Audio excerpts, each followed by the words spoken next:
SIFTER.com.au.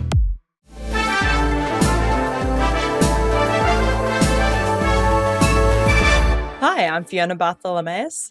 And I'm Jahne. Welcome to Walkthrough, SIFTER's weekly recap on the biggest news in video games. Roblox is opening up AI game generation on mobile, Marathon is getting a new mode which avoids the sweats, and Aussie game Pro Jank Footy gets a release date. Here's the news for Sunday the 19th of July, plus all the upcoming games launching this week. Let's go!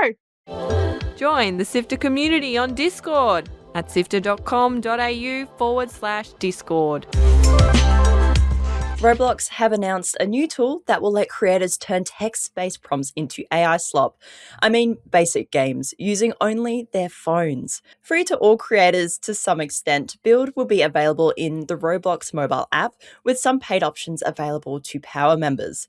The goal of the tool is to give starting points for further iteration and playtesting. New AI tools are also being released on July 28th, made for professional creators to help catch bugs in the playtesting process, answer questions about performance, and identify ways to improve retention. Founder and CEO of Roblox, David Baszucki, says Build enables more room to push further than a single creator or a small team could have gone in the past. In their announcement, Roblox claimed their strive for quality hasn't changed, and games that are just generic AI slop will only be as popular as players make them. But I don't know. Is this a genuinely positive tool to bridge the gap for creatives and the daunting process of making a game? Or is this just another thing that AI is taking away from people who actually put in the time to learn a skill? Sad news for fans of KIRBY Air Riders character Chef Kawasaki, Nintendo is trying to take away his micro bikini. How rude!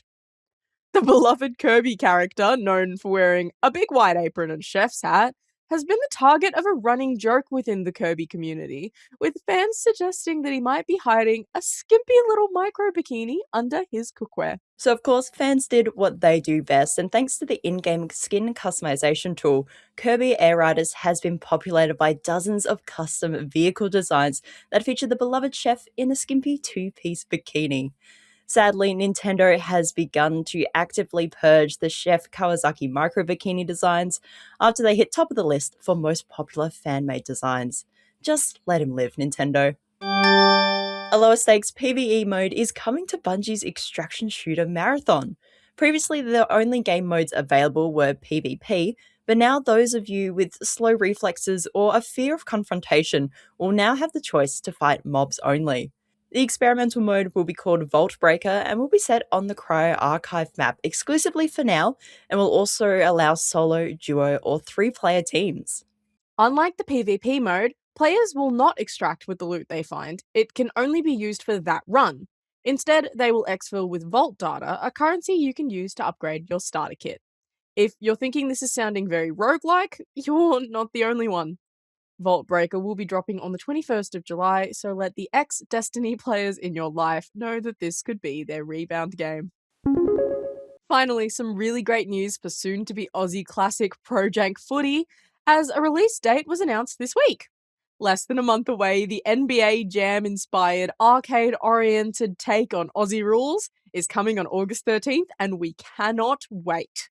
We chatted with the team at PAX last year and have been waiting for release so we can plant brick walls in the goals, kick some seagulls, and generally cause chaos. To mark the announcement, a launch trailer has been created by acclaimed Australian animator and filmmaker Michael Cusack, adding to the already stacked lineup of Aussie heroes like Broden Kelly from Auntie Donna, who's leading the commentary, and Danger 5's David Ashby behind the reins of the game itself. Let us know which of the teased power-ups is your favourite in our Discord. You can join that community at sifter.com.au/Discord. That's it for the headlines. Here are the games coming out this week. Manipulate water, fight enemies, and shift through surreal worlds in Fading Echo. It's an elemental third-person action-adventurer filled with paint splatter-style mechanics that looks a little bit like Splatoon.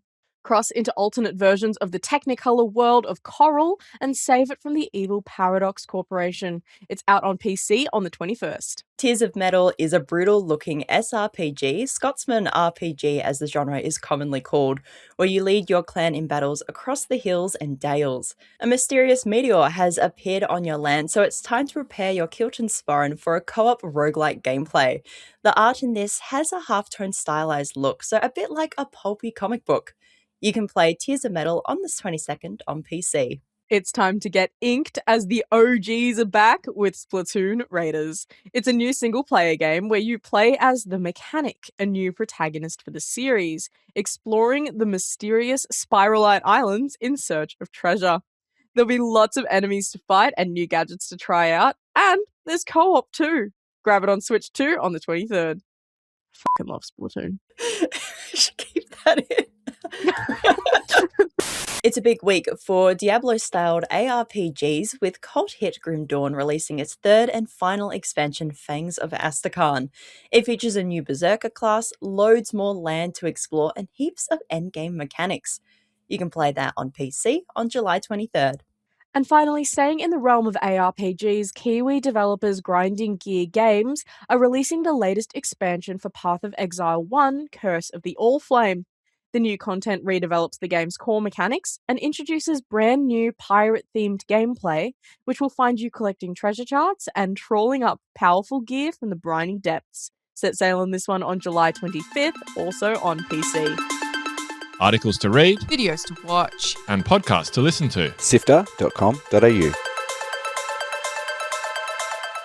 This has been Walkthrough by SIFTER. My name is Fiona Bartholomaeus. And I'm Kat Jahne. Thank you so much for listening. Are you into tabletop games or card games? We've been reviewing new sets of Magic the Gathering, role-playing games like the 5e-compatible Trials of Saruman, and indie games like Dog Spotting 2. Head over to sifter.com.au/tabletop to find all our physical game reviews. That's sifter.com.au/tabletop. And if we get our way, maybe one day you'll even see a review of a tabletop on there. Let's fingers crossed on that one. I can't wait. SIFTER is produced by my lovely co-host Fiona Bartholomaeus, Naomi Jackson, Kyle Pauletto, Jordan Templar, Chris Button, and Adam Christou. Mitch Lowe is senior producer and video editor. I am senior and social producer Kat Jahne, and Gianni D. Giovanni is SIFTER's executive producer and script editor. Thanks to Brian Fairbanks from Salty Dog Sounds for composing the Walkthrough theme tune, and Audio Technica Australia and Apple for their support of SIFTER's podcast. We'll be back with more news next Sunday. Sul.